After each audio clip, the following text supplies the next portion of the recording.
Sheffield is a city known for its steel production, but it also has a hidden medieval history buried beneath its streets. Here is where Sheffield Castle once stood, where the River Sheaf joined the River Don. It was once one of the most important castles in the UK, a symbol of the city's power and prestige.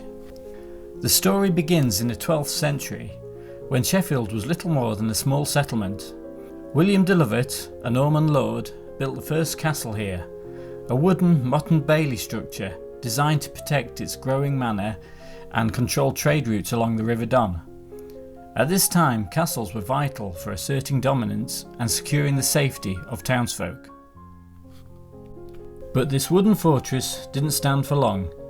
In the late 13th century, Thomas de Furnivall, one of Sheffield's lords, replaced it with a grand stone castle. Its strong walls, towers and deep moats made it one of the most formidable castles in England. As centuries passed, Sheffield Castle became entangled in some of England's most dramatic events. One of the most intriguing chapters was when Mary Queen of Scots was imprisoned here and nearby Manor Lodge for 14 years between 1570 and 1584 under the watchful eye of George Talbot, the 6th Earl of Shrewsbury.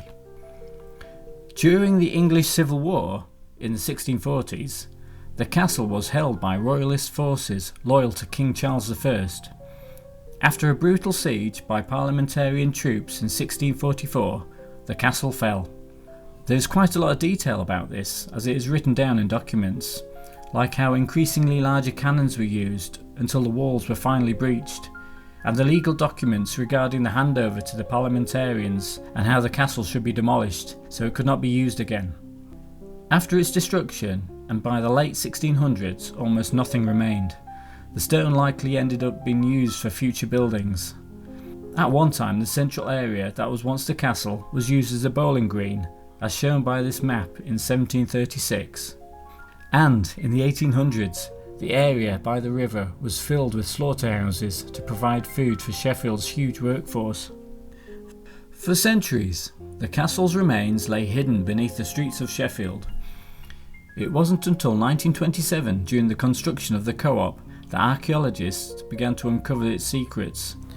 Excavations revealed the castle's foundations, sections of the wall, and the gatehouse. Later digs followed after the demolition of Castle Market, done by Wessex Archaeology and Sheffield University.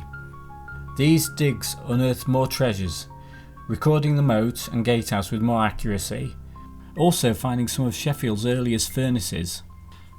And just recently, rare wooden pikes were found in the moat area, which were put up with some haste during the Civil War.